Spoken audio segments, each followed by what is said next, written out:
Muy buenos días a todos y todas y gracias por participar de esta primera exposición del Comité de Crisis de la Universidad de Concepción de este año 2021.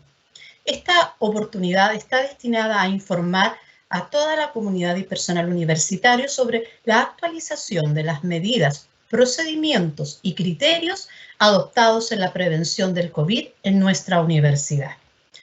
Antes de empezar la exposición, damos algunas instrucciones pertinentes.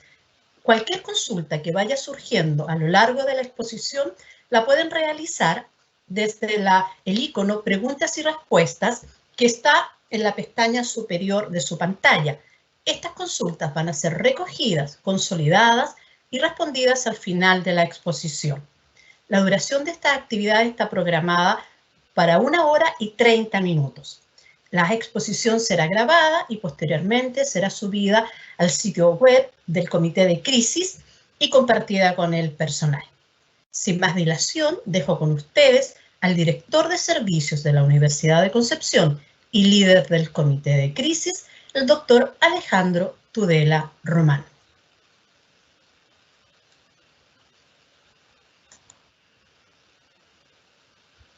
Buenas tardes a todos y todas. Gracias, Francis, por la presentación.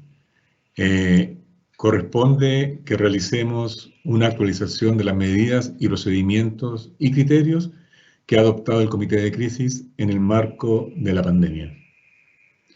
Quisiera recordar que el Comité de Crisis lo formamos un grupo importante de trabajadores de la universidad, liderado por quien habla. Su líder subrogante es don Eduardo Cabezas, de la Dirección de Personal. Su secretario ejecutivo es Gonzalo Parra, de la misma dirección. La coordinadora general es Evelyn Vázquez, de la Dirección de Servicios, contando con el apoyo de los coordinadores locales, jefaturas administrativas esencialmente, personal de la BRID, la DICE, Dirección de Docencia, Dirección de Posgrado.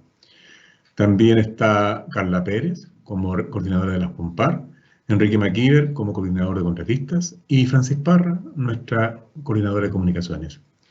Tenemos un comité técnico que nos ha apoyado en resolver consultas al lo que han surgido en el avance de la pandemia y ciertamente con el apoyo técnico de la Asociación Chilena de Seguridad en la persona de Sandra Aguilar.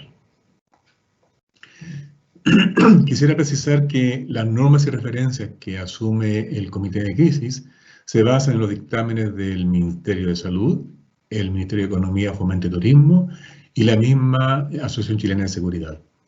Además, a esto se aditan las normas que define cada unidad en función de sus tareas y también aquello que el comité técnico sugiera. Recordarán que el comité de crisis en el mes de diciembre definió un plan de retorno por etapas que básicamente define criterios básicos para el retorno presencial. Este plan de retorno considera 5 pasos que se basan en aquello del MinSal, en el programa Paso a Paso, que son desde la cuarentena, en la cual estamos Concepción, Chillán y otras comunas del país, hasta la apertura avanzada, considerando en cada caso restricciones y obligaciones específicas. La decisión del retorno a la presencialidad depende, por una parte, del paso en que esté la comuna donde se ubica el campus, también donde reside el trabajador, trabajadora, estudiante, y también el cumplimiento de ciertas obligaciones específicas en cada etapa, así como las condiciones de uso de instalaciones y requerimientos. En este instante, dado el nivel de contagio que presenta el país, estamos en lo que se denomina el modo COVID, que es básicamente una estrategia sanitaria permanente, y eso implica la instalación de cordones sanitarios, o barreras sanitarias, o aduanas sanitarias, en función del estado que determine la autoridad sanitaria, y eso ciertamente afecta las tareas de cada campus y de su personal y estudiantes. Solo recordar que el Comité de Crisis generó este proceso de etapas progresivas, abarcando 4 dimensiones: docencia, investigación, vinculación con el medio y otros. ¿Okay? Quisiera resaltar que dependiendo del paso en que esté la comuna, donde se ubica el campus, y también lo que suceda con los trabajadores y estudiantes, es lo que se permite hacer en cada tipo de actividad.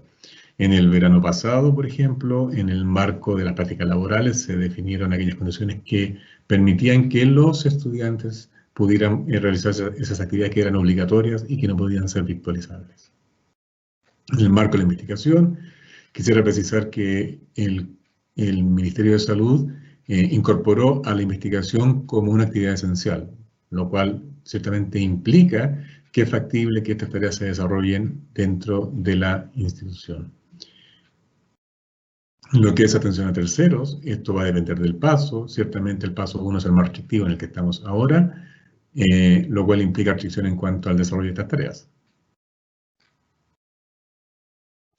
En vinculación con el medio y otras actividades, ciertamente el uso de las dependencias universitarias presenta la mayor restricción porque se supone que estas serían no esenciales y por lo tanto no requieren presencialidad. Aquí lo importante es cautelar la salud del personal universitario, de sus estudiantes y de la comunidad que acude a los campus. Y en ello radica estas restricciones que se van imponiendo en cada paso. ¿Qué son actividades esenciales? Básicamente aquellas que permiten la continuidad operacional de la institución, independiente del campus, y que se deben desarrollar incluso en cuarentena. Por ejemplo, servicios de seguridad. Las críticas, aquellas no virtualizables, necesarias para la operación de las unidades, y que se desarrollan desde el paso 2. ¿Okay? Y eso implica, por ejemplo, atención de público en algunas dependencias. Y hay actividades no críticas, pero que sí requieren su desarrollo desde el paso 2 en adelante en la medida posible para una mejor gestión de las unidades. Contar con personal de apoyo, por ejemplo. La tipología de actividades esenciales es la que indico ahora. Están los servicios vitales, por ejemplo. Tenemos en los campus laboratorios donde hay material vivo que debe ser mantenido operativo para efectos de las actividades de investigación que se desarrollan. Están los servicios básicos, la mantención de los campus. Por ejemplo, los servicios de sanitización cuando corresponde a las dependencias. Están los servicios de conectividad, en esto la DTI es clave. Están los servicios logísticos, la dirección de abastecimiento, en la provisión de material y de algunas facultades también. La administración, particularmente lo que es pago de sueldos y similares. La investigación crítica en el área de la salud y aquellos proyectos que requieren su ejecución en el tiempo por compromisos contractuales con los financistas. Ciertamente está la supervisión de servicios críticos, y acá tenemos la operación de MASPEL y la misma empresa mutualista. Y aquellos servicios esenciales por cada unidad que esté trabajando. Respecto a restricciones y flexibilidad laboral, solo señalar que el Ministerio de Salud levantó la edad de restricción a 65 años, o mayor de 65 años para ser preciso. Las enfermedades de riesgo han sido revisadas recurrentemente por el MinSal, agregando más dolencias. La condición de embarazo. El aforo de las dependencias, lo cual está sujeto a la actividad que se esté desarrollando en ellas. Eso implica visitar cada dependencia y en función de la tarea que allí se desarrolla, definir el aforo máximo. ¿Okay? Y por último, está la flexibilización para el personal en el caso de aquellos y aquellas que deben cuidar hijos o hijas menores a 11 años y quienes cuidan a adultos mayores no autovalentes. Y en este sentido se pide a las autoridades de cada dependencia velar por otorgar esta flexibilidad, sabiendo que las condiciones de operación no son las normales y por lo tanto no es factible contar con personal de apoyo que en el pasado sí podía cuidar niños y niñas y eventualmente adultos mayores.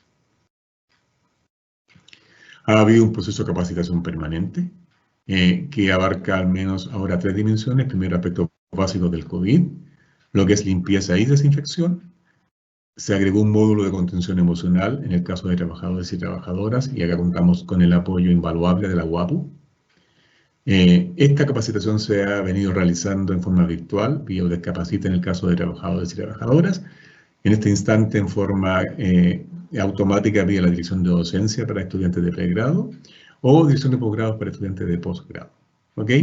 Ahora, ¿a quién está dirigida? Ahora la capacitación es a todo el personal, todos y todas, y también a todos los estudiantes, independiente de su estado de presencialidad. ¿Y por qué esto es importante, la capacitación?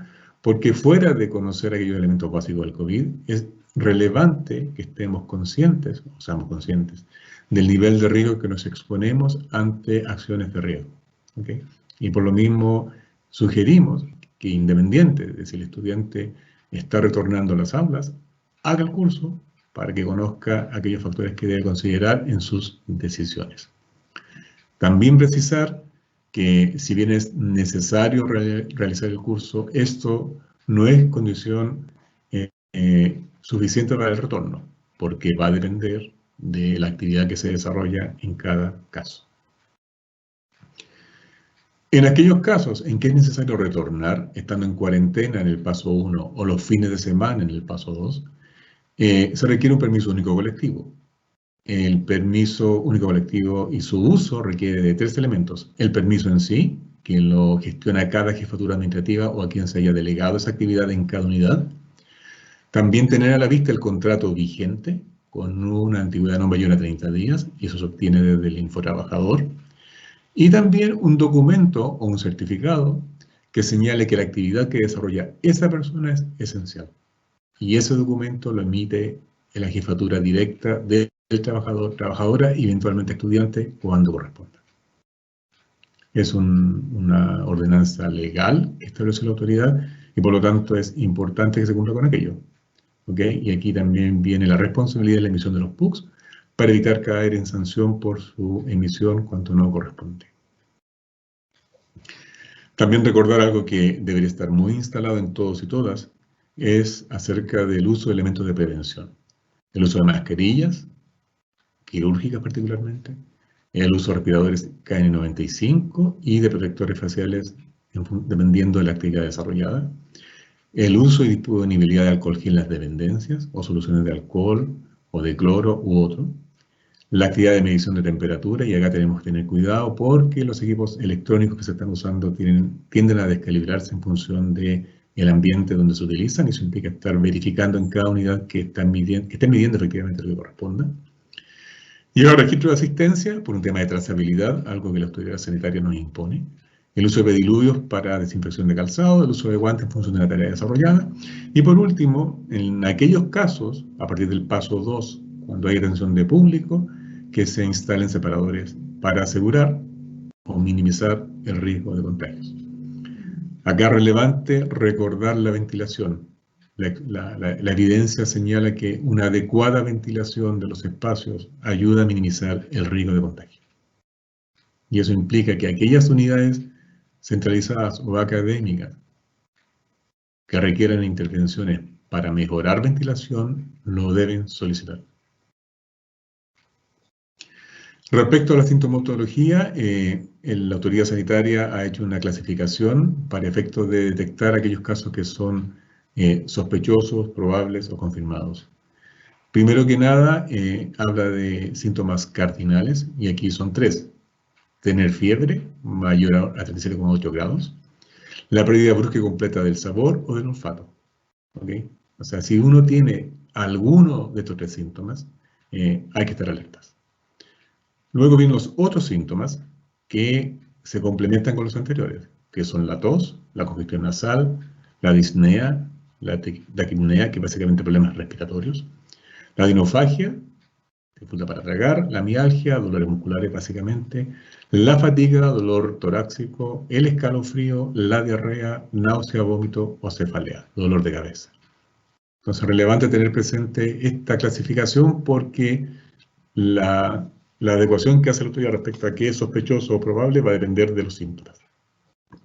Particularmente, si usted o un conocido o conocida presenta un síntoma cardinal, que eran fiebre, pérdida de olfato o pérdida de sabor, y 2 de otros, una cefalea, dolor de garganta, ¿ok? En ese caso es un caso sospechoso y debe realizar una prueba PCR o de antígeno.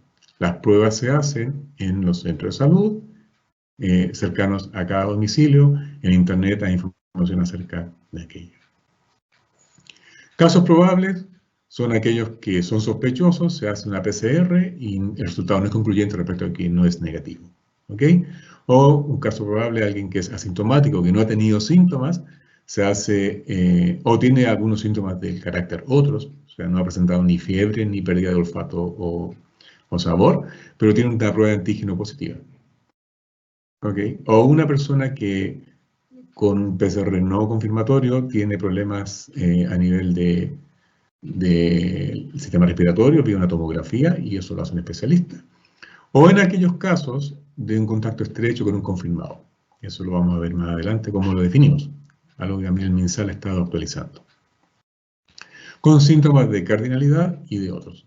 Dentro del plazo de 14 días desde el contacto con la persona que está confirmada. Aquí, llevar conteo de los días es bastante relevante y por eso mismo es importante el tema del registro de la asistencia al trabajo. Porque cuando alguna persona universitaria se contagió en el exterior y viene a trabajar, aún teniendo síntomas, lo cual no debería ser, es importante saber desde cuándo estuvo trabajando, contar 2 días previos para efectos de determinar quiénes son los contactos estrechos. ¿Okay? Bueno, y un caso confirmado es básicamente alguien que se hace la prueba PCR y es positiva, o una persona sospechosa con prueba de antígeno positiva. ¿Okay? Lo que están apareciendo ahora son los sospechosos por reinfección. No había certeza respecto a la posibilidad de reinfección. Sí hay reinfección al que se puede volver a contagiar al menos 90 días después del primer contagio. Así que ojo con aquellos o aquellas que han tenido la enfermedad porque podrían volver a sufrirla. Y eso implica el desarrollo de una prueba PCR para efecto de verificar el estado de contagio. ¿Qué son contactos estrechos? Primero que nada, alguien que estuvo expuesto a un caso confirmado o probable, ¿ok? 2 días antes o hasta 11 días después de inicio de los síntomas del caso confirmado. Tienen un amigo, una amiga, un familiar que comienza a presentar síntomas. Ustedes estuvieron con esa persona bajo ciertas condiciones y eso implica que ustedes podrían ser un contacto estrecho de acuerdo a esa definición del MinSal. Y eso, por eso es relevante contar los días. Si su amigo o amiga comienza con síntomas hoy día y usted lo vio ayer o antes de ayer, es probable que sea contacto estrecho. ¿Ok? El otro caso complicado son alguien que estuvo con un caso confirmado asintomático, personas que no tuvieron síntomas o síntomas muy leves de la categoría otros, pero que se hace la prueba PCR y sale confirmado. En ese caso, nuevamente, son contactos estrechos y eso implica llevar conteo de días para determinar el nivel de estrechez en ese contacto. Ahora, lo que el MinSal señala es que la posibilidad de ser contacto estrecho depende primero que nada que sea un contacto directo, en un cara a cara, a menos de 1 metro, por al menos 15 minutos, sin un uso correcto de mascarilla. O sea, acá es relevante el tema de la mascarilla y los respiradores y su adecuado uso con terceros. Lo otro es aquellos que están trabajando en laboratorios o en dependencias, cuando ha habido un trabajo en un espacio cerrado por al menos 2 horas, sin un uso adecuado de mascarilla o respirador, o aquellos que han viajado en un transporte cerrado, transporte público en un auto, a menos de 1 metro en términos de distanciamiento, por al menos 2 horas, sin ventilación o sin un uso adecuado de mascarilla. Acá quisiera precisar que es relevante para aquellos que usa transporte público la ventilación del bus. Y eso implica tener la certeza de que hay ventanas abiertas para efectos de intercambio de aire o un sistema de extracción forzada del mismo. Una consulta permanente al comité de crisis ha sido si la universidad va a vacunar a su personal. Hay que tener claro que el proceso de vacunación no lo lidera la universidad, lo lidera el Ministerio de Salud, que es quien compra las vacunas fuera de Chile y las distribuye en función de su programa de vacunación. ¿Okay?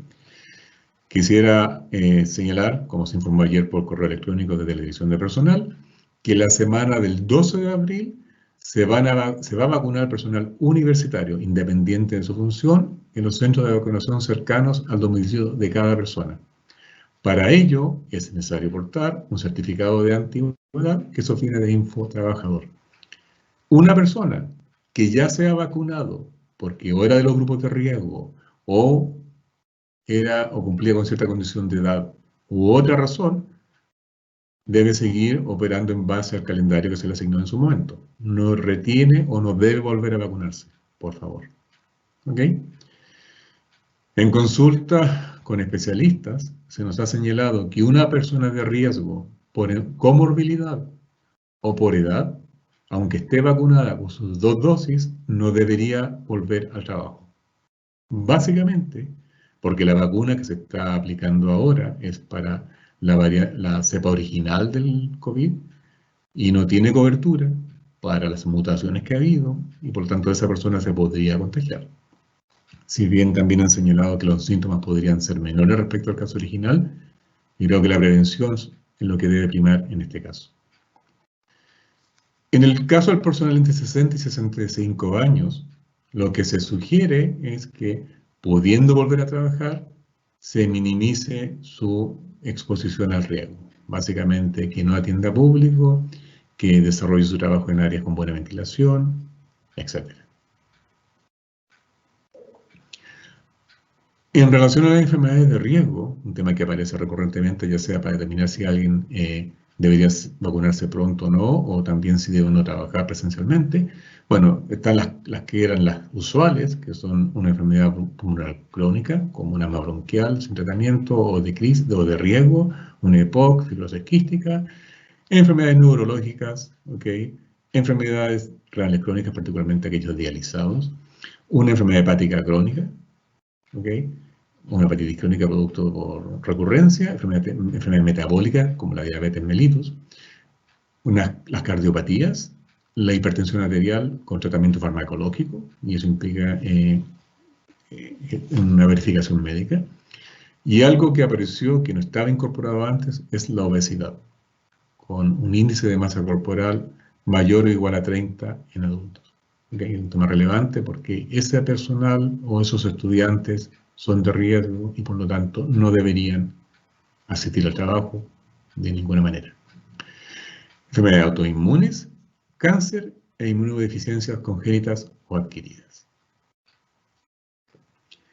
Cualquier duda que tengan, como ha sido lo usual, por favor dirigirlas a comitedecrisis@udec.cl y también visitar el sitio del Comité de Crisis, comitedecrisis.udec.cl, para efectos de verificar los nuevos antecedentes que vayamos recabando respecto a la enfermedad, que están depositados allí, pero también la lista de documentos necesarios para poder cumplir con los protocolos y procedimientos que ha definido el comité. E insisto, en función de lo que nos sugieren los especialistas y lo que señala el mismo Ministerio de Salud. Muchas gracias. Atento a consultas. Han llegado varias consultas. Vamos a proceder por orden de ingreso. Recordamos que el horario de esta actividad está contemplado hasta las 13:30 horas, así que de todas formas lo ideal es que se identifiquen con correo por si hay alguna consulta que no alcanza a hacerse, se pueda responder después al correo. En off voy a comenzar las preguntas. Una de las primeras es la siguiente, se la dice, tiene que ver con los seguros asociados, seguros COVID y asociados. Y la pregunta es la siguiente. Dice, para casos de estudiantes en movilidad que se van a otro país, ¿la universidad apoya con el seguro COVID? A ver, aquí hay un tema que se ha venido dando y es que en el caso de estudiantes que salen del país, el país donde van les exige un seguro de salud. Y de hecho está bastante normado respecto al monto y el tipo de cobertura. Respecto a un seguro a nivel institucional, es algo que se está analizando en este instante y debería haber noticias prontamente. Correcto. Hay dos preguntas que son de fácil respuesta, pero las vamos a transmitir. Y es si esta presentación quedará grabada o se hará llegar a los correos del personal universitario. Como ha sido la tónica, esta presentación y la de la tarde, en realidad una de las dos, va a quedar disponible para todo el público en el sitio web del Comité de Crisis y en los canales institucionales. Otra pregunta tiene que ver con algo que mencionó en la exposición el director o el líder del Comité de Crisis. ¿En qué consiste el programa de contención emocional que se señaló? La unidad de apoyo psicosocial de la universidad, que está operando el área de elección de personal, tiene un programa que básicamente está formado por personal de la misma universidad, de elección de personal, más del Departamento de Psicología, que presta contención a aquel personal que se ha visto afectado producto de la pandemia.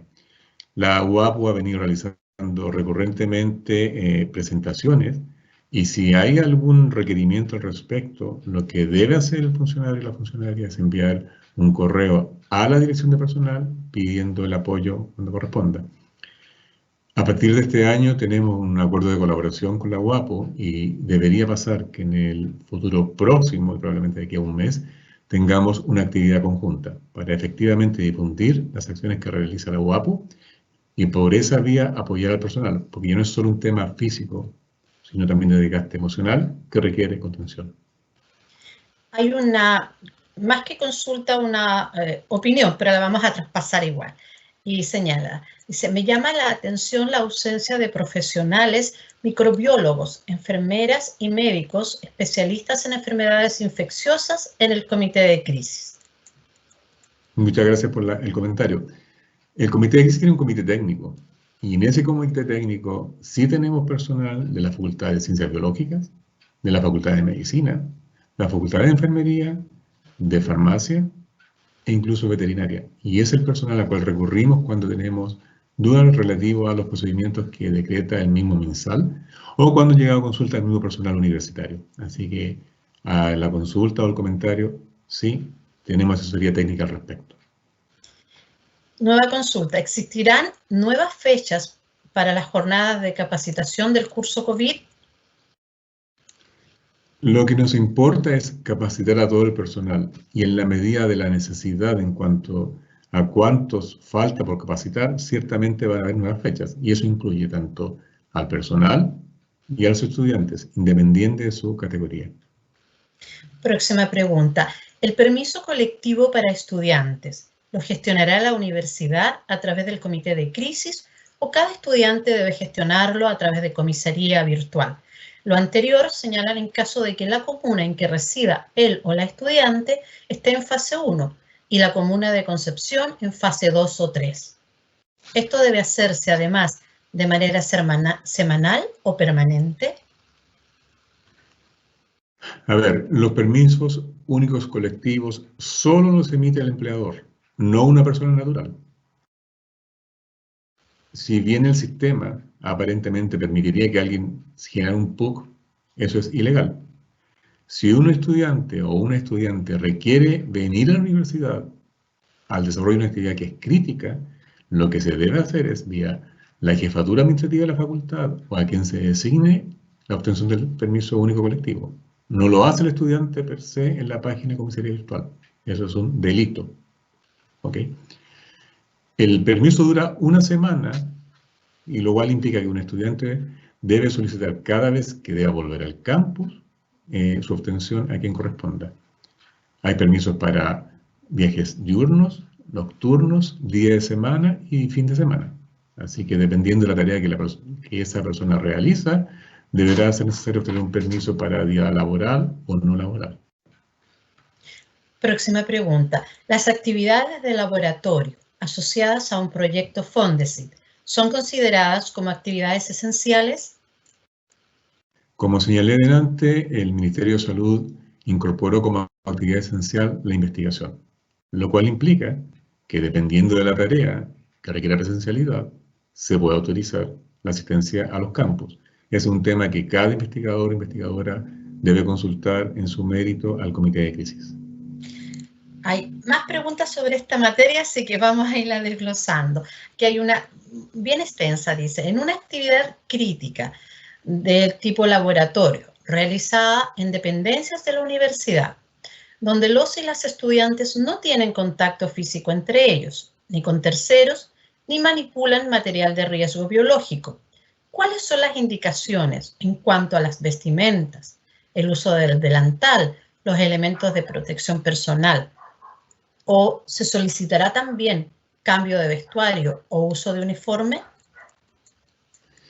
A ver, una cosa básica tiene que ver con el uso de los elementos de protección personal. Si uno trabaja solo en una dependencia, sin ninguna persona en el entorno, podría ser, y digo podría porque depende de la circunstancia, que haya una suerte de relajo en el uso de la mascarilla, por ejemplo. Pero en el caso de laboratorios o dependencias donde hay terceros, se requiere el uso de elementos de protección personal, la mascarilla, protector facial u otros, la presencia de alcohol gel recurrentemente para efectos de desinfección de manos, el registro de asistencia, etc. ¿Okay?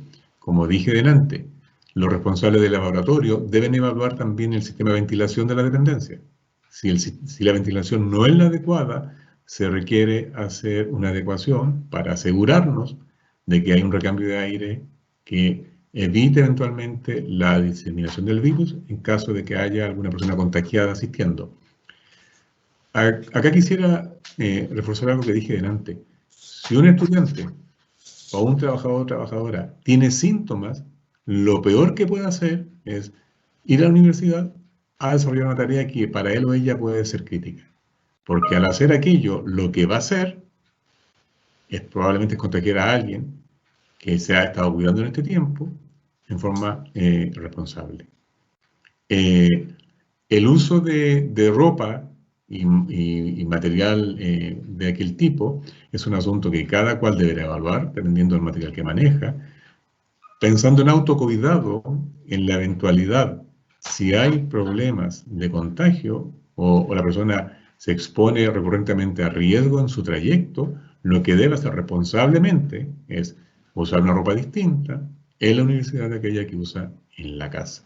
Yo acá solo apelo a la responsabilidad de cada persona y en el autocuidado, pensando en ella al menos, también en sus familias y también en sus pares. Gracias. Nueva pregunta. ¿Existen criterios adicionales a los indicados en los instructivos del Ministerio de Salud respecto de los contactos estrechos, por ejemplo? En una actividad crítica con alumnos, si aparece un caso con PCR positivo, ¿se debe suspender de inmediato la actividad para todo ese grupo o en qué condiciones? ¿Cómo actuar al respecto?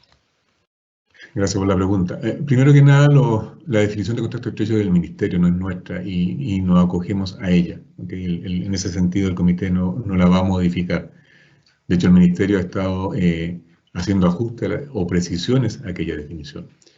Si en el caso de un trabajo de terreno o laboratorio o similar, un miembro de ese equipo, primero, si tiene síntomas, no debe ir a la actividad. Yo insisto, aquí la prevención es básica. O sea, alguien con fiebre, alguien con pérdida de olfato, con pérdida de sabor, por favor, no venga a la universidad, porque pone en riesgo a sus compañeros o compañeras, o a los profesores, o a los trabajadores en general.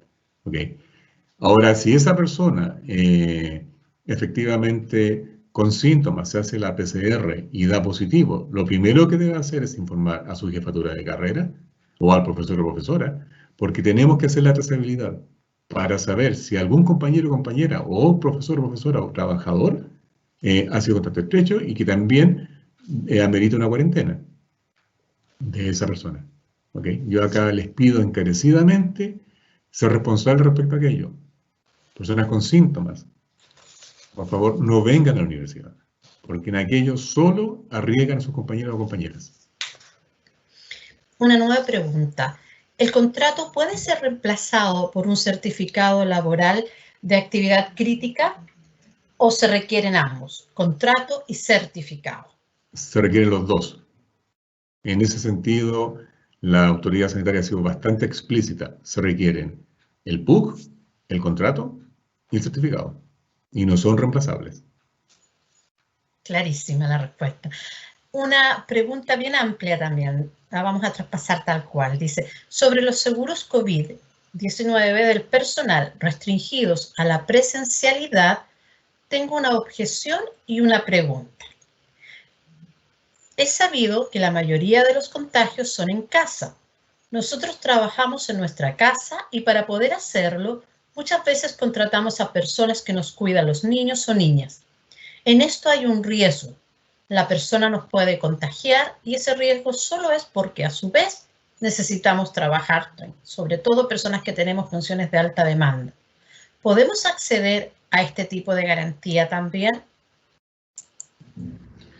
A ver, una persona que se contagia en el marco de su trabajo está cubierto por aquello que determina la empresa mutualista. ¿Okay?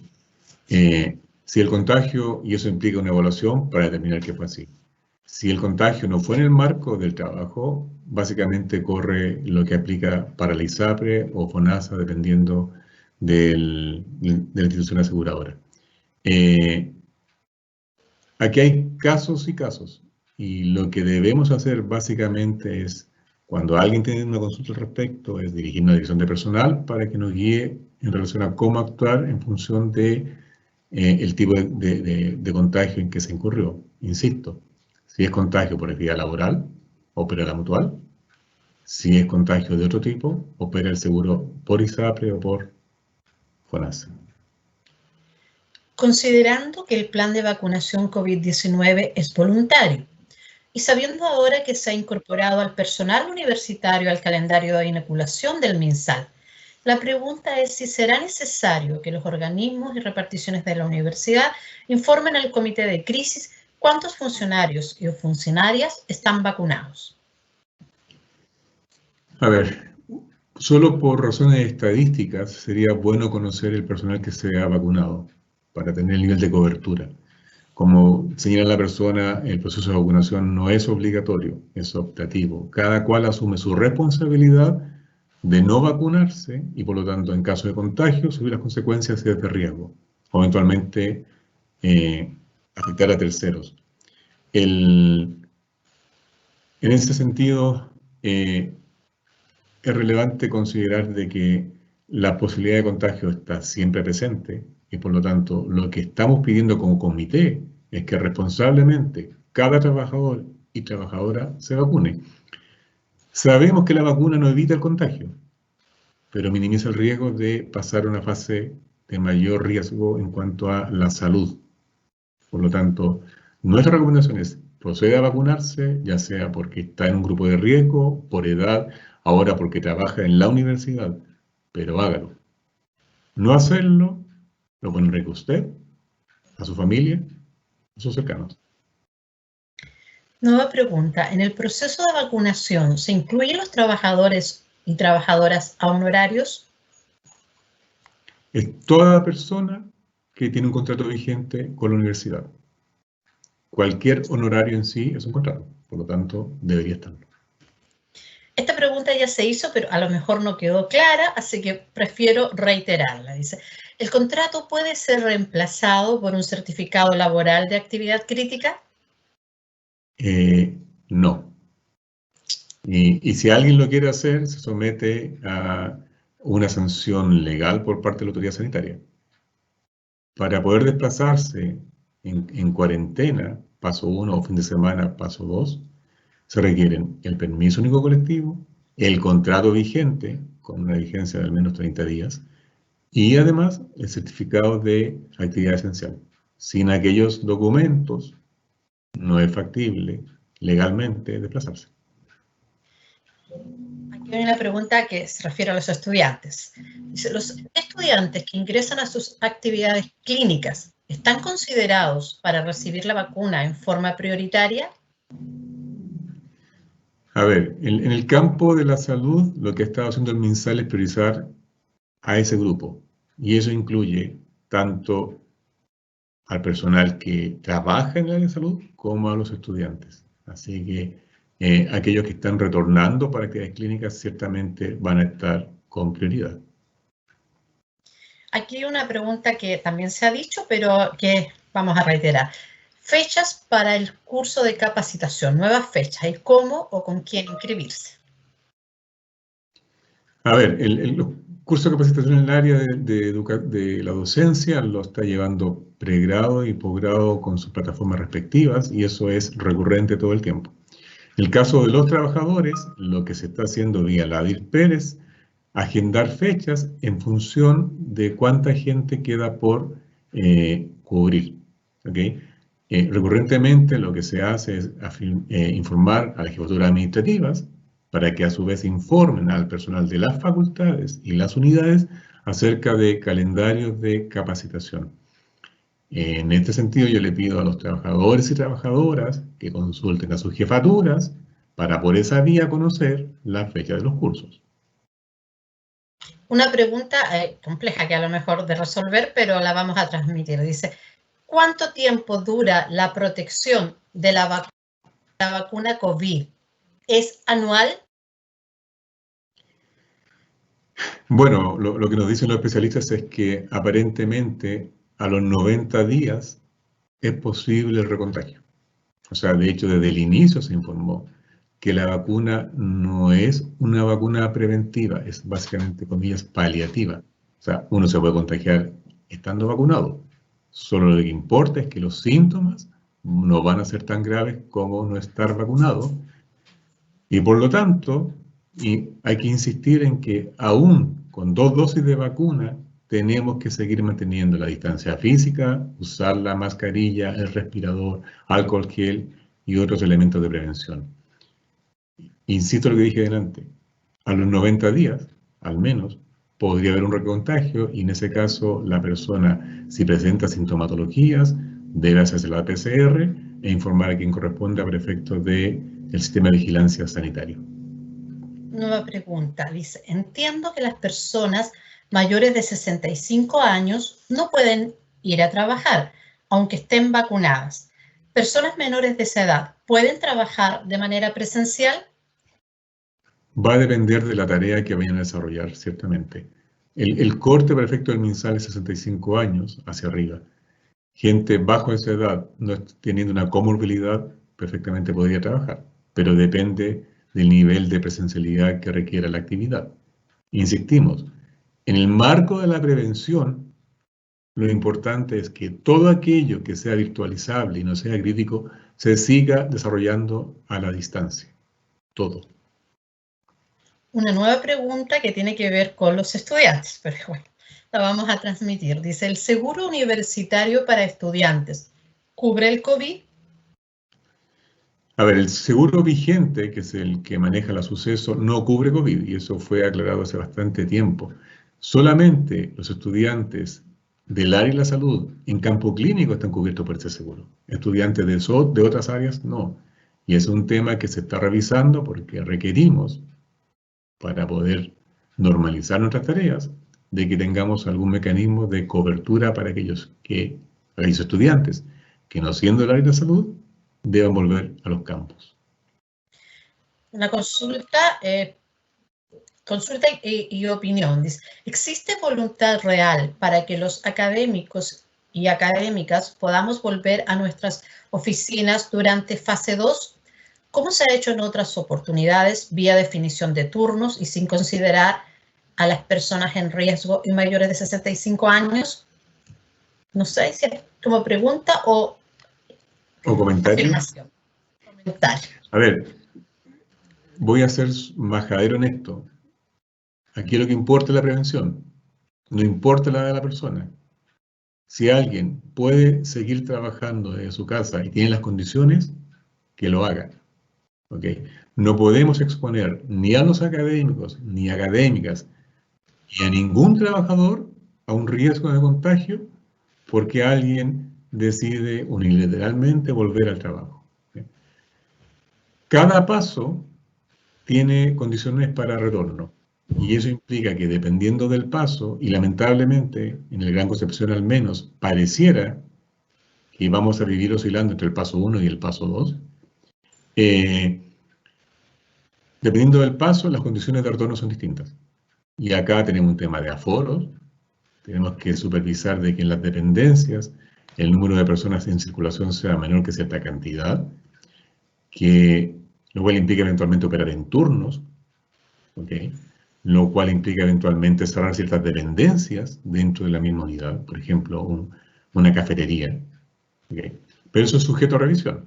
Entonces, aquí no es un tema de no querer que vuelva la gente a trabajar, es un tema de prevención y del cuidado de la salud de nuestro personal y de sus cercanos, además de nuestros estudiantes.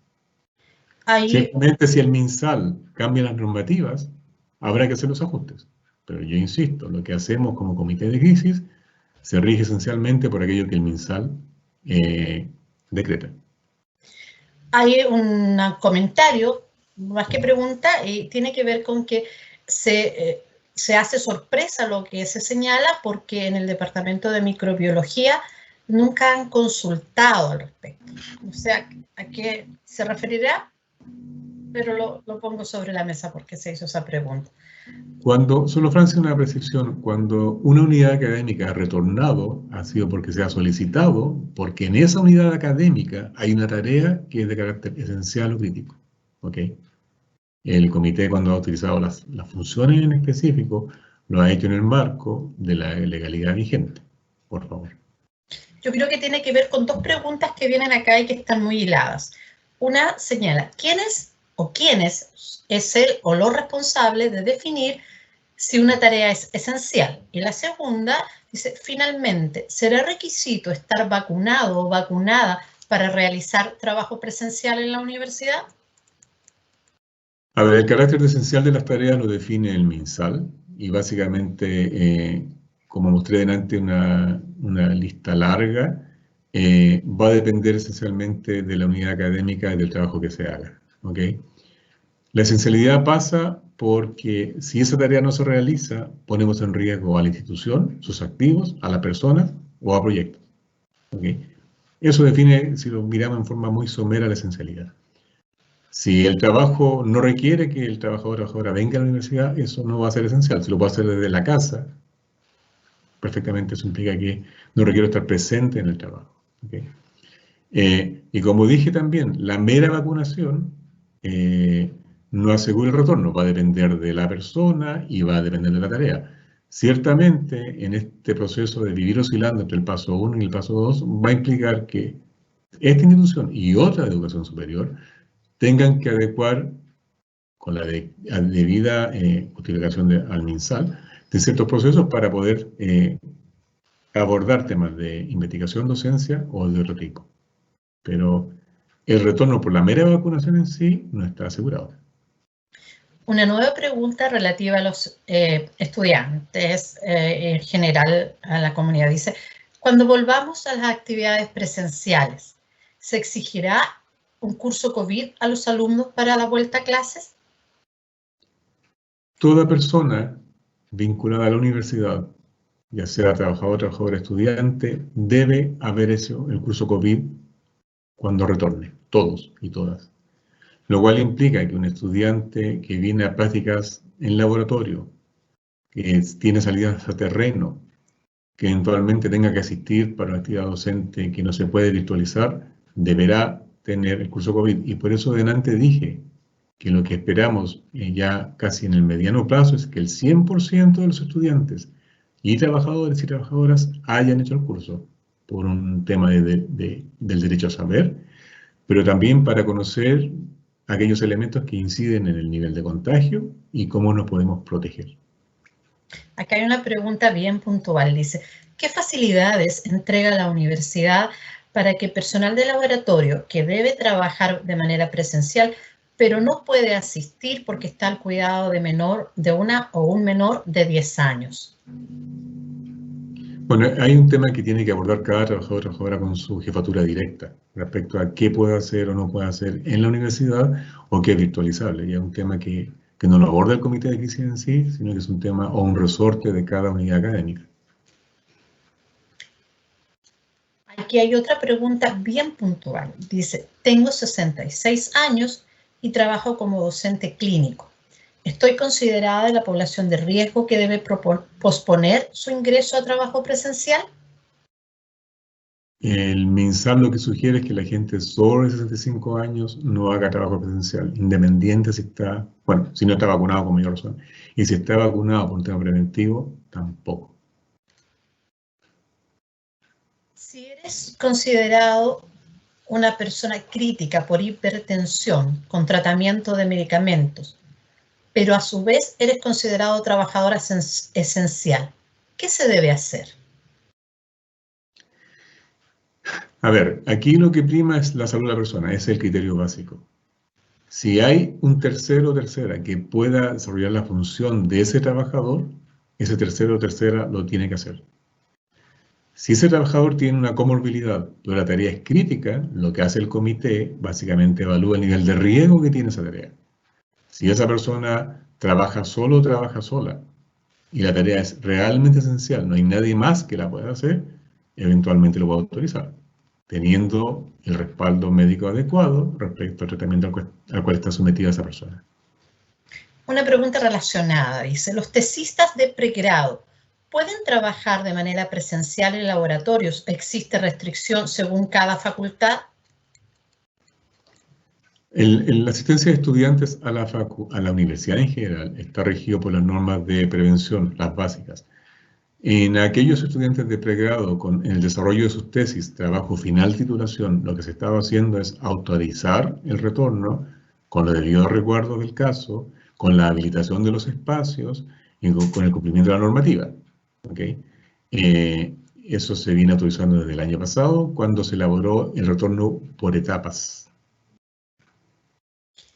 Otra consulta, dice, ¿existirán medidas de fiscalización del cumplimiento de las medidas, valga la redundancia, preventiva, en aquellos lugares donde se están desarrollando actividades esenciales? Gracias por la pregunta. El comité de crisis tiene un subequipo de fiscalización que lo que está haciendo es recurrir en forma aleatoria a las diferentes dependencias para verificar el cumplimiento, primero de la señalización, la disposición de EPPs, el tema de la temperatura, el tema del registro, verificar los aforos también. Y en aquellos casos que corresponda se levanta un informe que se hace llegar a la jefatura para señalar cuando no hay cumplimiento de la normativa. Yo quisiera acá recalcar un tema. Yo le pido al personal universitario que no opere con la lógica que si no me fiscalizan, entonces hago lo que quiero. Eso es irresponsabilidad. ¿Okay?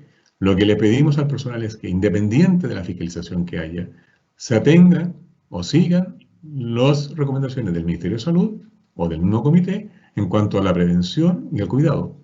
Respetar los aforos, usar los EPPs, usar alcohol gel, si hay sintomatología, no ir a trabajar, etc.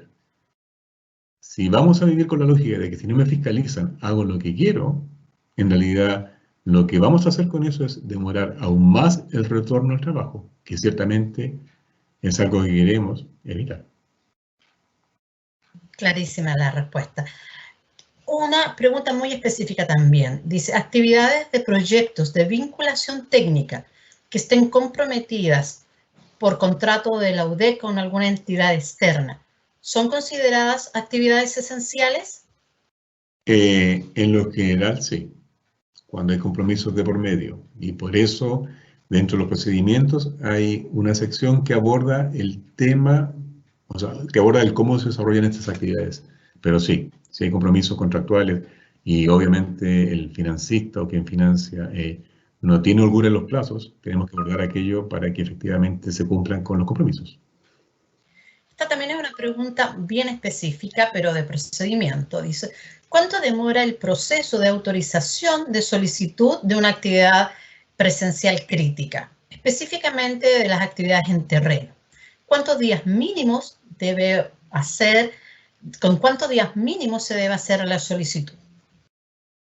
Mira, si el trabajo está bien programado, la gente debería saber que en el calendario académico en tales fechas va a terreno, lo cual implica que al inicio del semestre debería enviar la documentación para que eso sea evaluado.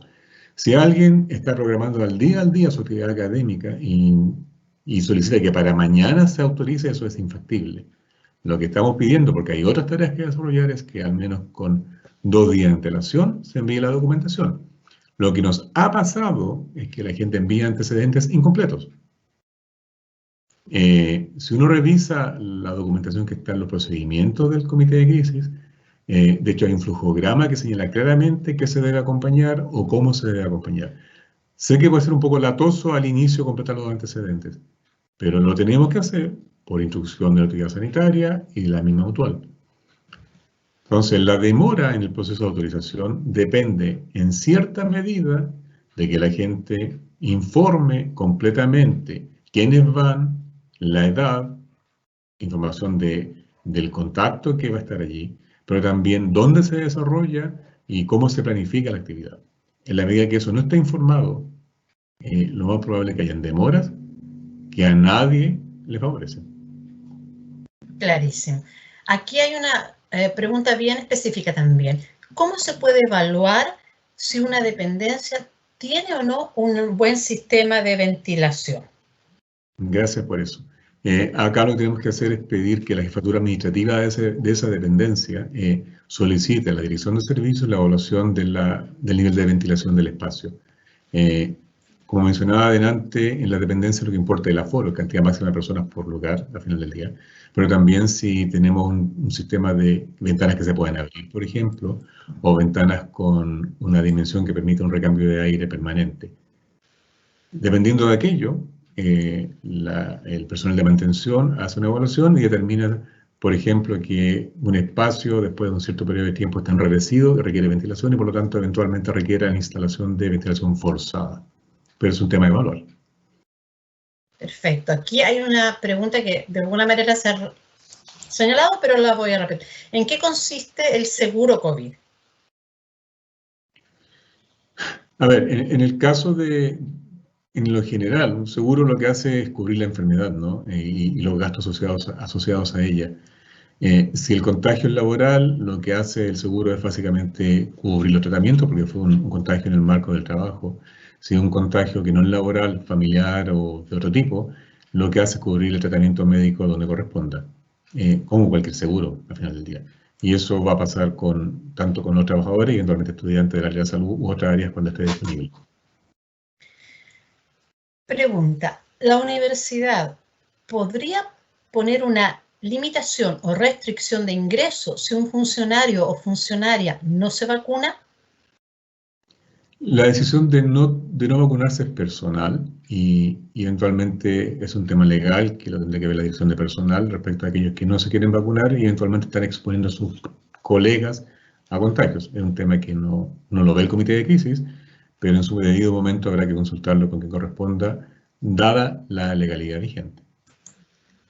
Próxima pregunta, dice, ¿se autoriza el funcionamiento de un comité de crisis local, o sea, ¿a qué se refiere con local, para el análisis de seguros escolares presenciales o se seguirá solicitando al comité en Concepción? Bueno, por lo visto la pregunta es de Chillán, Los Ángeles. Lo que está haciendo el comité, y también es muy buena la pregunta en ese sentido, es descentralizar ciertos procesos. Ya se traspasó, por ejemplo, la emisión de PUCs a las unidades académicas o descentralizadas a la jefatura administrativa o quien corresponda o se haya designado allí. Y eventualmente también lo que estamos analizando y proponiendo es que también ciertas tareas se descentralicen a las facultades para agilizar los procesos. Pero eso implica también una fiscalización, porque tenemos que tener la certeza que la persona que va a tomar la tarea efectivamente cumpla con los procedimientos, ¿ya? Y eso es parte del compromiso. Yo acá insisto, descentralizar para optimizar está bien en la medida que la persona que asume la tarea en sí lo haga responsablemente. Esta pregunta ya se respondió, pero a lo mejor puede ser de alguien que ingresó a la mitad de esta exposición porque se han ido integrando muchas personas, así que la vamos a repetir. Pido excusas al expositor, pero mejor que quede todo claro. Dice, ¿cuándo y dónde puedo hacer el curso COVID-19 para obtener el certificado respectivo? ¿A quién debo solicitarlo? La gestión de los cursos para el personal se hace vía la jefatura administrativa o quien corresponde a la unidad académica. Lo que se ha venido haciendo junto con UDES Capacita es organizar sesiones de capacitación masivas y eso, el número y el cuándo va a depender del personal que queda pendiente para aquello.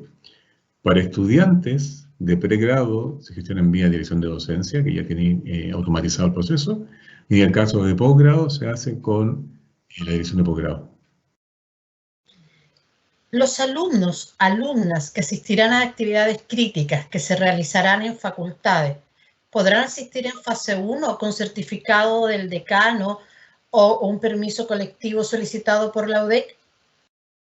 A ver, en el paso 1, paso no fase, en el paso 1 solo están autorizadas las actividades esenciales, donde una de ellas es la investigación en la medida que, por ejemplo, está asociada a temas COVID o porque haya un proyecto que requiere la ejecución de tareas que son críticas para su término. Del paso 2 en adelante, comienzan a levantarse las barreras para que otras tareas críticas puedan desarrollarse con presencia de trabajadores, trabajadoras y estudiantes. Hoy esta pregunta es reiterada, pero ¿se está pensando volver el segundo semestre de manera presencial? Eso lo define la autoridad académica en función del nivel de contagio, el nivel de vacunación de la población. Acá hay un tema que aquellos que trabajan en el área de salubridad señalan que si se alcanza un cierto protección de nivel de rebaño, que se llama, un nivel de vacunación sobre un 70% de la población, entonces podría ser que se vuelva a la normalidad, pero un tema que se evalúa en cada instante. Acá, por ahora, tengo entendido que no está decidido. Dice, el instructivo de desplazamiento indica que cada persona deberá aportar, junto al permiso único colectivo, una copia de su contrato de trabajo o un certificado de la relación laboral, el que deberá tener una antigüedad no mayor de 30 días. ¿Eso es así o hay algún otro requerimiento? O dice, puede ser un contrato de trabajo o puede ser la certificación laboral. En el fondo eso va, uno o ambos. A ver, desde que la autoridad sanitaria, por los niveles de contagio, restringió el uso de los PUCs, está pidiendo 3 documentos. Primero está pidiendo el PUC en sí, está pidiendo el contrato como tal, y agrega el certificado de actividad esencial, ¿ya? Ahora, en el caso del contrato, va a depender de la figura contractual que tenga esa persona con la institución. Acá, si alguien tiene duda respecto a su relación contractual con la institución, lo que tiene que hacer es hablar con la dirección de personal y pedir el documento que corresponda en función de su vínculo contractual. Clarísima. ¿Hay riesgo de perder el trabajo por la condición médica que le impide volver a trabajar a una persona de manera presencial, pero lo hace a distancia? A ver, es un tema que escapa a la decisión del comité de crisis, un tema que tiene que ver con la institución, pero ciertamente el marco legal define en qué casos una persona con alguna enfermedad podrá o no podrá ser desvinculada. Es un tema que habrá que verlo con la dirección de personal. Aquí hay un caso que señala lo siguiente. Realicé ambos cursos COVID, pero perdí los documentos que acreditan haberlos cursado. ¿Dónde los puedo solicitar nuevamente? O debe estarse pensando la persona si hace el curso de nuevo, yo creo. Lo puede hacer de nuevo si quiere. No. Entendemos que eso puede pasar. No, eso en la dirección de personal, CODEC capacita, ellos tienen el registro completo de quienes han hecho el curso. En el caso de los estudiantes es más fácil porque se emite un certificado y eso está en línea. Pero en el caso del personal, ciertamente, dirección de personal, CODEC capacita. Esa es la vía. Pregunta súper específica, pero pertinente. ¿Durante cuánto tiempo recomiendan el uso continuo de una mascarilla? Eso debe ser porque andan teorías por ahí diciendo que el uso excesivo puede generar externalidades no contempladas. A ver, la recomendación que hace el personal de salud es de hasta 4 horas continuas. A ver, aquellos que usamos mascarilla, en donde corresponde usar la mascarilla, habrán notado que se humedece. Y ese es el elemento de riesgo. ¿Okay? Por lo tanto, se recomienda que una persona que asiste al campus a desarrollar trabajo y va a estar más de 4 horas en la universidad, tenga al menos 2 mascarillas para iniciar el trabajo con una y la recambia a las 4 horas. Ahora, insisto, y como está en los manuales que están dentro de la página del comité de crisis, qué mascarilla o qué respirador uso depende de la tarea que desarrolle. Si estoy solo en mi oficina y con nadie más, o en mi laboratorio y no hay nadie a 20 metros a la redonda, no requiero usar mascarilla. Si tengo gente cerca, permanentemente, una KN95, un respirador es el más apropiado. Si camino por el campus o los campus y me topo con gente en el camino, una mascarilla de tela puede ser suficiente, un espacio abierto. Pero si estoy en espacios cerrados, aunque haya circulación, una quirúrgica podría ser la apropiada. Al final, la mejor mascarilla o respirador depende de la tarea que desarrolle y el nivel de exposición que tenga. Ahora, respondiendo a la pregunta original, La recomendación es hasta 4 horas. Clarísima explicación. Aquí hay una pregunta bien particular. Dice, si debo realizar una actividad de terreno luego, pero no tengo el certificado del curso COVID, que es un requisito para dicha autorización, ¿existe alguna excepción? En principio no, porque, o sea, yo insisto, el curso COVID, cuando partió la capacitación, partimos con la gente que tenía tareas críticas y esenciales, y ese grupo ya fue cubierto. Ya hace bastante rato que estamos otorgando o permitiendo que se haga el curso a cualquier trabajador o trabajadora. Yo le recomiendo a esa persona que contacte a su jefatura directa o a la jefatura administrativa o quien cumple el rol en esa unidad para que pida al comité de crisis o a la misma UDEC Capacita una vacante para el curso. ¿Ya? Eso lo debe hacer luego. Como dije delante, nuestra idea es que ahora el 100% del personal y los estudiantes estén capacitados, independiente de su nivel de formación. Clarísima la respuesta también. Hay una consulta respecto de las vacunas y el aspecto estadístico, señala, dice. ¿Esto lo informamos a nuestros jefes administrativos o directamente al comité? Y cuando dice esto, me imagino que se refiere a que si se deben contratar un seguro médico para el personal a honorarios de proyectos o se refiere a alguna pregunta que hayan hecho anteriormente. Está un poco clara, así que le pedimos a la persona que la hizo si la puede precisar, porque se perdió el contexto de la pregunta. Yo creo que tiene que ver con quiénes se relacionan, si con los jefes administrativos o directamente al comité. A ver, solo en términos de funcionamiento y para efectos de mejorar la eficiencia del proceso, las jefaturas administrativas, y aquí digo, o a quien se haya delegado la responsabilidad en la facultad, porque cada unidad académica de repente ha hecho ajustes respecto a quién está a cargo de qué. Es la bisagra con el comité de crisis. O sea, cualquier persona en una facultad o unidad contacte a su jefatura administrativa y por esa vía indague cómo proceder para diferentes acciones. Clarísima la respuesta. Vamos a... Hay varias que se repiten, que ya se han respondido respecto de si hay más posibilidades de hacer el curso. Parece que hay hartas personas que se quedaron sin hacer el curso.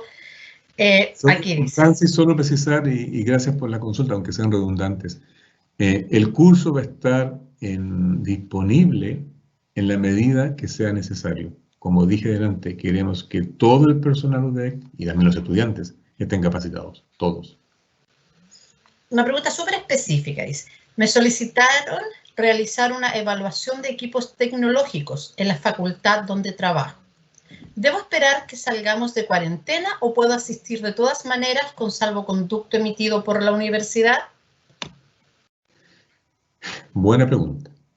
Si el material a evaluar es crítico, porque sin ese material esa unidad no puede hacer lo que tiene que hacer, bajo el supuesto que esa tarea es crítica también, esa persona debe solicitar el permiso único colectivo, no salvoconducto, debe pedir un PUC a su jefatura administrativa o a quien corresponda. ¿Ya? Ahora eso aplica en lo general para aquellas tareas esenciales. Y yo insisto, si ese equipamiento que le piden evaluar es crítico, porque sin ese equipamiento la unidad no puede funcionar y tiene un proyecto que si no termina, hay ciertas consecuencias negativas para el investigador, la facultad o la universidad, ciertamente esa actividad pasa a ser crítica y por lo tanto esencial. Y por lo tanto tiene que ser autorizada. Tenemos un buen set de preguntas, Alejandro, así que vamos a tratar de darle curso porque nos quedan 20 minutos y muchas preguntas por responder. Dice, ¿se debe contratar un seguro médico para el personal a honorarios de proyectos? Sí. Toda persona que trabaja en la universidad tiene que tener una cobertura médica, ya sea porque está afiliado a una ISAPRE o a FONASA, pero si está trabajando, para que tenga cobertura en el marco del trabajo. ¿Cuánto es el tiempo máximo que se puede permanecer en los laboratorios que están haciendo trabajo presencial? Esa pregunta tiene un depende del nivel de ventilación, pero el máximo, y que requiere irradiación o cambio, son hasta 2 horas, el máximo. Las mujeres con hijos menores que trabajan en laboratorios y que su organismo está trabajando de manera presencial, ¿deben también volver a trabajar si la jefatura lo solicita? A ver, en tareas esenciales donde el no trabajar implica poner en riesgo la actividad, ciertamente. Aquí lo que sí se pide es flexibilidad laboral, básicamente, que haya una conversación entre el trabajador, la trabajadora y su jefatura para adecuar los horarios. En el registro diario de asistencia, ¿para qué es? ¿Para todos los casos? ¿Existe un formulario estándar para eso? Considerando que hay colegas que trabajan en instalaciones sin otra compañía. A ver, el registro de asistencia es un requerimiento de la autoridad sanitaria. No es que queramos hacer un seguimiento a la gente per se. Y por lo tanto es permanente, es día a día e incluso jornada a jornada, dependiendo del esquema de trabajo. Aunque alguien trabaje solitario o solitaria, debe llegar a un registro, porque si esa persona se contagia, al menos podría saber que a lo mejor en algún instante del día o de la jornada o de la semana estuvo en contacto con un tercero o tercera y ese podría ser un contacto estrecho para efectos de la clasificación, así que es permanente. Para los estudiantes que hayan recibido autorización del Comité de Crisis para asistir a laboratorios, ¿se emitirá algún certificado que lo acredite? De hecho, se está haciendo. O sea, en periodos de cuarentena, paso 1, paso 2, fin de semana, se han emitido certificados por la jefatura directa, en este caso jefe de laboratorio o director de departamento, dependiendo de cómo se organice la facultad, para efecto de, efectivamente, ante un control de la autoridad policial, se puede aprobar que esa actividad es esencial. Los estudiantes de posgrado que dependemos de beca, que ya están en fase de término, ¿cómo podemos obtener el permiso para asistir? Desde el inicio de esta cuarentena presenté los documentos para solicitar el permiso, pero sigo esperando y se termina el tiempo de mi beca. A ver, lo que es posgrado lo ve la edición de posgrado directamente. En el caso de los programas en particular, lo que hay que velar es que efectivamente se cumpla con la normativa que está descrita en los procedimientos. Yo insisto, ante una consulta similar delante, cuando se envían documentos incompletos o no toda la información, lo que nos comienza a pasar es un pimponeo de correos en ambas direcciones. Yo aquí le solicito primero al estudiante que entregue toda la información, a quien esté a su cargo también, pero también al director de programa y eventualmente a la facultad a la cual está escrito. En la medida que esa información esté disponible, el comité puede sancionar rápidamente. Si aquí el drama está en información incompleta que no permite avanzar en las autorizaciones. Nueva pregunta. Si no están dadas las condiciones físicas para poder realizar las actividades esenciales in situ, y aún así se insiste en ese trabajo, ¿a quién acudir?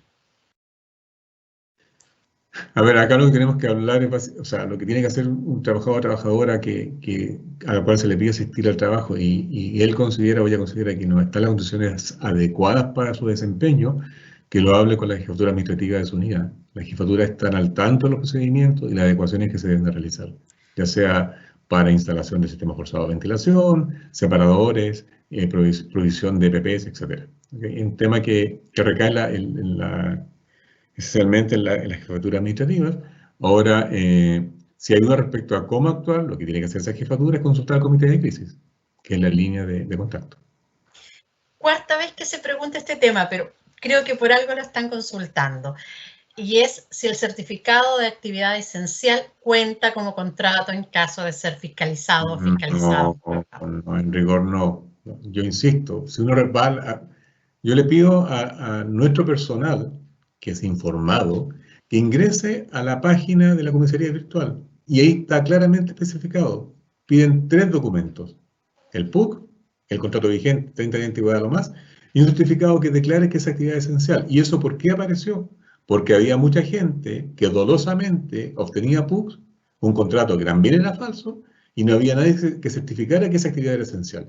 Ahora, aquí viene el tema relevante. O sea, si una unidad académica entrega un documento donde señala que tal persona desarrolla una tarea esencial y la fiscalización se sorprende que eso es falso, las multas son para quien firmó el documento, porque cuando firma un documento está declarando que eso es así, y también perjudica a la universidad.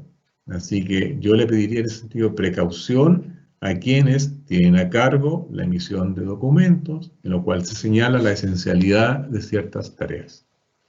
Nueva pregunta. Para los estudiantes que hayan recibido autorización del comité de crisis para asistir al laboratorio, de nuevo, la misma pregunta, ¿se emitirá algún certificado que lo acredite? Sí, así es. Una actividad de investigación en un laboratorio de química para el desarrollo de una tesis de pregrado durante el paso 1, no asociada a un proyecto de investigación, ¿es considerada una actividad esencial? Depende. Si esa actividad no se puede postergar en el tiempo, porque implica el uso de insumos que solo están disponibles en esta época, por ejemplo, y por eso se le pide al investigador o investigadora que justifique completamente por qué es necesario que esa tarea se desarrolle en un periodo de cuarentena. El comité, en ese sentido, es bastante permeable. No queremos perjudicar ni al estudiante ni al académico en el desarrollo de sus tareas, en la medida que esa función efectivamente se tiene que hacer en paso 1 en cuarentena. Si la información está debidamente proporcionada, el comité sanciona en función. Acá yo insisto que está el tema del aforo y está el tema de la ventilación, para efectos de asegurarnos de no tener focos de contagio en la institución. Si soy estudiante, señala esta pregunta, ¿debo usar delantal para el desarrollo de una actividad crítica o puedo realizarla con mi ropa de calle? A ver, yo le preguntaría a ese estudiante en términos preventivos, ¿qué haría él para cuidarse? Que actúe en conciencia.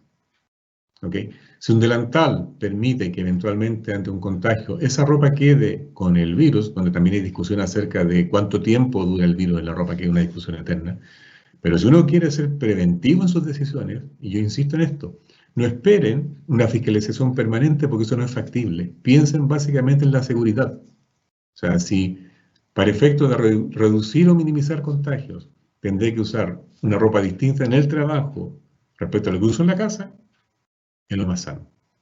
Ahora, si trabajo solo en el laboratorio y eventualmente no estoy expuesto a una mayor exposición en el traslado, probablemente da lo mismo que siga usando la misma ropa en casa como en el trabajo. Pero a la medida que el nivel de exposición aumente, lo más sano desde el punto de vista de la prevención es usar un delantal o una ropa distinta a la que uso en el día a día en casa. Esta pregunta también se ha hecho, pero si se está reiterando, alguna razón habrá. Y dice, si evidentemente no están dadas las condiciones para realizar una actividad esencial, ¿a quién se debe recurrir para que fiscalice esa actividad, si se realiza? Primero que nada, la jefatura administrativa de la unidad y de allí al comité de crisis, para efecto de que ante un requerimiento, efectivamente, el equipo fiscalizador asista a la dependencia y evalúe si se están dando las condiciones de trabajo. Gracias en todo caso, perdón Francis, gracias en todo caso a aquellos que están preocupados respecto a las condiciones de trabajo, porque ciertamente, insisto, lo que no queremos es tener focos de contagio en la universidad cuando llega alguien que se ha contagiado en el domicilio o en otros estados. Clarísimo, director. Aquí hay una pregunta bien básica también que se ha reiterado. ¿Cómo empiezo a solicitar el permiso para una actividad esencial? ¿Envío los documentos a la administración de mi facultad y ellos los envían al comité de crisis o debo hacer todo el trámite yo? Los permisos únicos colectivos solo los emite el empleador. Primera cosa. Lo que hizo el comité de crisis respecto a 2 meses atrás fue delegar la emisión de los PUCs en las jefaturas administrativas o a quienes ellos hayan indicado en cada unidad académica. Por lo tanto, si alguien tiene que volver a la universidad por una tarea esencial o tarea crítica, lo que debe hacer es pedirle a la jefatura administrativa que gestione el permiso único colectivo. Aquí hay una consulta pregunta. Dice, hace poco tiempo la Dirección de Docencia hizo una capacitación de aulas híbridas. Considerando la situación país, ¿será necesario realizar esta actividad si con actividades online es posible cumplir con la gran mayoría de los requisitos de aprendizaje? Bueno, eso va a depender esencialmente de la actividad docente que se esté pensando, ¿no? En paso 1, que es cuarentena absoluta y que deberíamos cumplirla, ciertamente la posibilidad de recurrir a las aulas híbridas va a ser más baja, ¿no? Pero del paso 2 en adelante, y si algún día estamos en paso 3, ciertamente tenemos que evaluar, y en este sentido la Dirección de la Docencia evaluará en qué casos amerita el desarrollo de actividades híbridas de docencia. Tenemos que prepararnos para aquello. Algún día, quizás no en el corto plazo, pero algún día, ciertamente el nivel de contagio va a bajar y eso va a implicar de que vamos a poder migrar de la virtualidad absoluta a un sistema mixto. Pregunta súper puntual. ¿Trabajadores honorarios pueden ser vacunados? Si hay un contrato por medio, ciertamente. O sea, cualquier persona que trabaja en la universidad debe tener un contrato, si no, no puede trabajar. Así, y eso implica contrato a plazo fijo, contrato indefinido y honorarios. Así que sí. Ahora yo insisto, si alguien se puede vacunar siguiendo los otros canales que ha definido el MinSal, que lo haga. En este instante el MinSal está apuntando a la vacunación masiva por la inmunidad de rebaño. ¿Okay? Eso implica que se está vacunando por edades hasta 50 años, y creo que ahora viene la otra cohorte.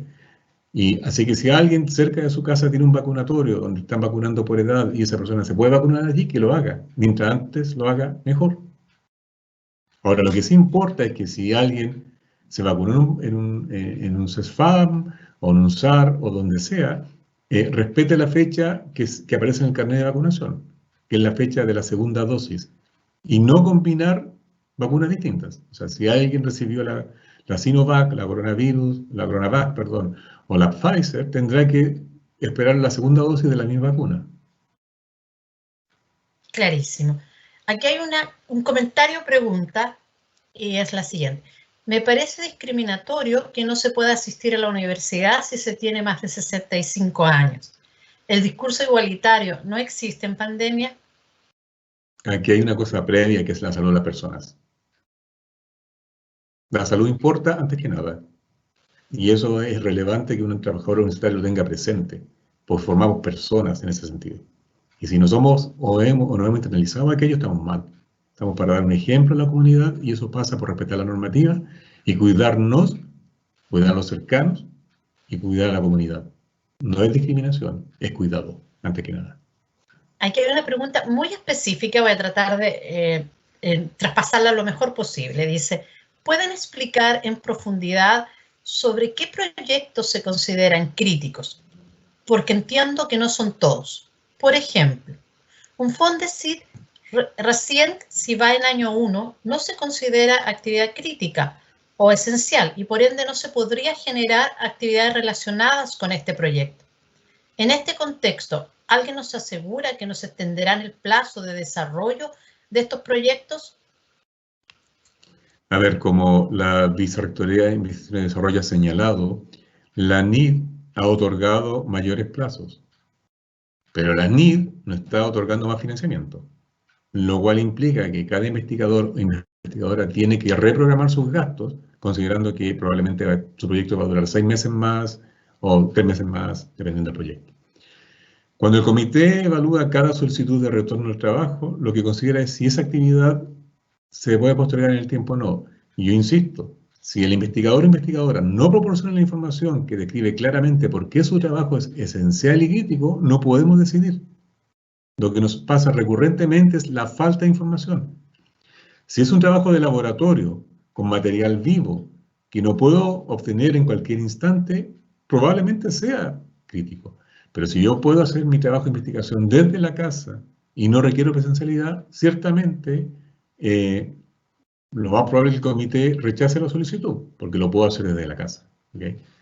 Pero insisto, depende del caso a caso. Eso es una evaluación caso a caso en función de los antecedentes que proporcionan cada investigador respecto a sus tareas y el proyecto que tiene. Si es un proyecto de 2 años o 3 años y se está en el año 1 probablemente, y aquí cada cual tendrá que proporcionar la información que corresponda, se pueda pensar una postergación. Pero si hay trabajo de campo, por ejemplo, que se desarrolla el año 1 en función de lo que está programado en el proyecto, debe presentar los antecedentes para que el comité evalúe en su mérito y lo actualice. Insisto, depende del caso. Clarísimo. Aquí hay una pregunta muy específica. Las mascarillas y todos los implementos de protección personal que se deben usar para realizar trabajo presencial. ¿Serán entregados por la universidad? Como se ha venido haciendo desde el inicio de los tiempos, cada unidad académica solicita y adquiere en la Dirección de Abastecimientos los EPPs necesarios. ¿Okay? La dirección está bastante bien provisionada de material para efectos de cubrir los requerimientos de nuestro personal y también de los estudiantes. Aquí hay como dos preguntas relacionadas, voy a tratar de integrarlas para que se entiendan. Dice, respecto a los aforos, si una instalación permite 35 personas en su interior, utilizando el criterio 1 del instructivo, en fase 2 y 3, ¿cuál es el aforo real para estas fases? Dice, sala de clases y laboratorios. Después, dice, repito la pregunta y pone un ejemplo. Hace poco la Dirección de Docencia hizo una capacitación de aulas híbridas, considerando la situación país, bueno, se va, pero el tema es cuáles son los aforos para salas de clases y laboratorios en las distintas fases. A ver, aquí el MinSal es bastante claro y no es un tema nuestro. El MinSal define las densidades máximas por espacio y de hecho, y aquí lo tengo que decir, no es resorte del comité de crisis. El MinSal ha señalado que hay dos criterios. Primero es densidad y en algún instante agrega una cota en el número de personas. Si revisan el paso a paso que preparó la universidad, lo que hicimos fue básicamente ajustarnos a la normativa del Ministerio de Salud. ¿Okay? Aunque tenga un espacio de 300 metros cuadrados, que es un espacio grande, como la casa, el gimnasio de la Casa del Deporte, por ejemplo, en Concepción, lo que dice el mensaje claramente que dependiendo del paso, pueden ser 20, 30 o hasta 50, y no más. Entonces, es un tema que el MinSal decide y lo que hacen ellos es verificar el cumplimiento. Yo creo que todos han escuchado en la prensa lo que ha pasado últimamente respecto a ciertas actividades donde en cuarentena, por ejemplo, se ha violado el aforo. Eso es ilegalidad y no lo podemos permitir. Recordamos a todos los asistentes, participantes de esta reunión que han estado muy activos con sus preguntas, pero que estamos llegando a la hora. Entonces vamos a tratar de hacer unas 5 minutos más, ¿les parece? Para cumplir con el tiempo que habíamos previsto. Y todas aquellas que no alcancen a ser respondidas por esta vía, les indicamos que las pueden hacer al correo del comité de crisis directamente. Entonces vamos para aprovechar estos 5 minutos. Dice, si tengo mi PUC y certificado de vigencia contractual con la universidad, ¿cómo obtengo mi certificado de actividades críticas? Gracias. Con su jefatura directa, como ha sido señalado varias veces. Sí. Proyecto, sorry, es que yo creo que si lo preguntan tanto... No, está bien, está bien. No, yo creo que mejor que sobre información a que falte, Francis.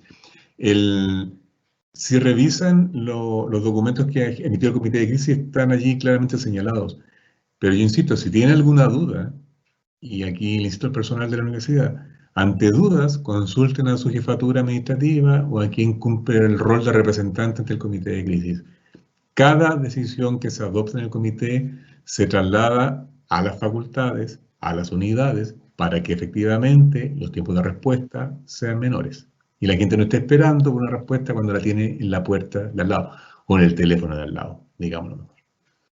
Vamos, las últimas 3 preguntas. Un proyecto Fondesit de inicio regular recientemente adjudicado, ¿se puede considerar una actividad esencial?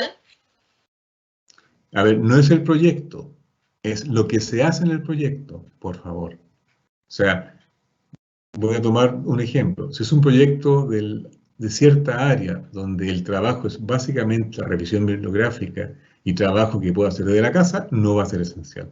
Pero si el proyecto implica levantar información en terreno, que la requiero para el segundo año, o un trabajo en laboratorio, que no puedo postergar porque tengo un material que si no lo uso en cierto tiempo lo pierdo, ciertamente va a ser crítico.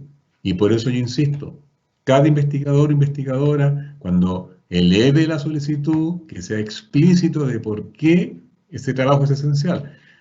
El proyecto tiene una carta Gantt, si no hubiera sido adjudicado.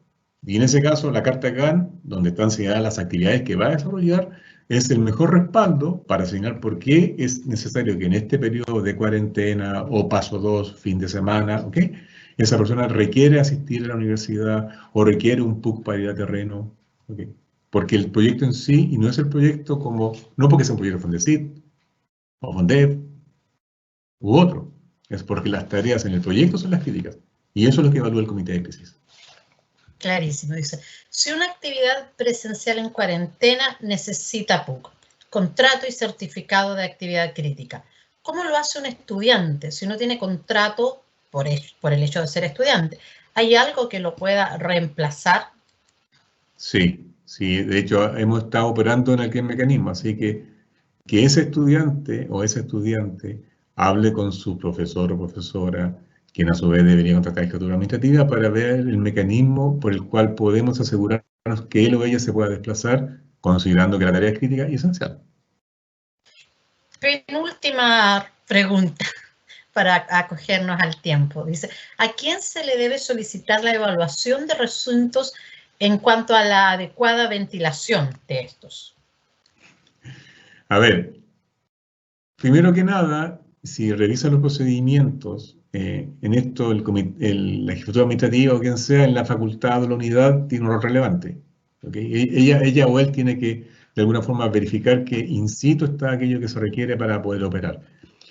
Al final del día, este documento llega al comité de crisis y el comité de crisis contacta a quien corresponda dentro del equipo asesor para efecto de ir a la dependencia y verificar que está todo aquello que debe estar y eventualmente hacer la adecuación de los espacios para poder trabajar.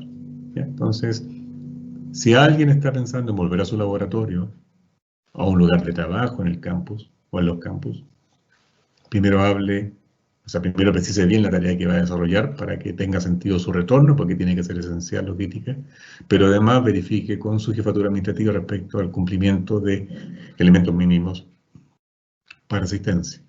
Y de allí entonces canaliza el comité de crisis y sigue el proceso de evaluación. Y la última no es una pregunta, es más bien un comentario para que lo ratifiquen ustedes, y es que pareciera haber una confusión respecto de los procesos de vacunación COVID-19, que es el resorte del MinSal, y el proceso de vacunación anti-influenza, que va a comenzar en la universidad, por lo menos vía inscripción, desde el 12 al 16 de abril. Que lo ratifique, que son dos procesos distintos. Sí, efectivamente, Francis, la DIRPER envió 2 correos, uno hace quizá una semana, más o menos, donde informó acerca de la vacunación por la influenza, y el correo que salió ayer, o que llegó ayer, acerca de la vacunación del personal en el marco del COVID. Son procesos completamente distintos. Ahora, en el caso de la influenza, aquellos que lo leyeron, ¿okay? Señala claramente que hay una priorización por personal de riesgo. Las vacunas no son infinitas, hay un número finito y se prioriza gente que está asistiendo presencialmente, gente en grupo de riesgo y al final el resto. Entonces hay que inscribirse, en el correo venía el enlace también, así que yo los invito a leer el correo que envió la DIRPER días atrás. Busquen influenza DIRPER y va a estar ahí a la vista. Y obviamente para la semana del 12, que es en 2 semanas más, está preparado respecto a la vacunación por el COVID, que como decía la presentación, no es en la universidad, usted tiene que ir con un documento que lo acredite como trabajador a un centro de vacunación y pedir que lo vacunen, por ser trabajador o trabajadora universitario o universitaria. Gracias por la aclaración, Alejandro, siendo las 13:35 y pasado, y además no habiendo ingresado más preguntas. Y si alguna ingresara que no la alcanzamos a ver, recuerden, la pueden realizar directamente al correo del Comité de Crisis, que es comitedecrisis@udec.cl. Y como bien se ha señalado el expositor, cualquier consulta de procedimientos, protocolos y similares lo pueden encontrar en la página web del Comité de Crisis, que es comitedecrisis.udec.cl. Antes de dar el cierre a esta actividad, dejamos al director del Comité de Crisis, esta vez ya no para responder preguntas que fueron más de 80, harto interés, sino que para el mensaje final de esta primera actividad con el personal, con trabajadores y trabajadoras de la universidad. Bueno, gracias, Francis. Gracias a todos y todas por la asistencia, por el interés. Yo quisiera recalcar algo que dije delante del marco de una pregunta. Dado el nivel de contagio que tiene el virus en este instante, la prevención es básica. Yo les pido no solo pensar en ustedes, piensen en sus familias, en sus cercanos, en sus amistades. Yo entiendo la angustia para algunos y algunas de no poder estar en el trabajo, de no ver a sus amistades recurrentemente como lo hacían antes. Pero la salud es primero. Si alguien pertenece al grupo de riesgo, no se exponga innecesariamente. ¿Okay? El comité está acá para ayudar a la institución a avanzar en esto. Afortunadamente no hemos tenido contagios en la institución. Ha habido gente contagiada en el hogar, contagiada quizás en el trayecto o en un segundo trabajo, pero no en la universidad. Y cuando ha habido estos contagios externos, se han tomado las medidas del caso para aislar las dependencias, sanitizar como corresponda y seguir trabajando. ¿Okay? Yo les pido la colaboración en aquello. En algún instante pasaremos al paso 2 y quizás algún día al paso 3. Pero no podemos bajar la guardia. El virus no se va a ir, va a estar permanentemente acá. Lo que tenemos que hacer básicamente es cuidarnos. Y eso implica cumplir con lo mínimo. Distancia física, uso mascarilla, uso alcohol gel, respetar los espacios, ventilar los espacios. Si hacemos aquello, como dicen los salubristas, seguramente el número de contagios va a bajar. La experiencia dice que la gente se está contagiando porque no cumple con aquello. La gente cree que su casa es segura y las casas no están siendo seguras. Porque lamentablemente alguien en esa casa no se protegió cuando salió. Y llevó el virus a la casa, contagió a los adultos mayores. Y lo que dice también la evidencia es que la gente que está entrando al hospital ahora es gente más joven, que es la gente que se siente o se cree inmune, cosa que no es así. Gracias. Agradecemos el mensaje del líder del Comité de Crisis y a nombre del Comité de Crisis de la Universidad de Concepción, nosotros agradecemos su interés y participación en esta actividad y cerramos esta reunión reiterando el llamado a cuidarnos entre todos y todas. Muy buenas tardes y que tengan un muy buen día. Gracias a todos y todas.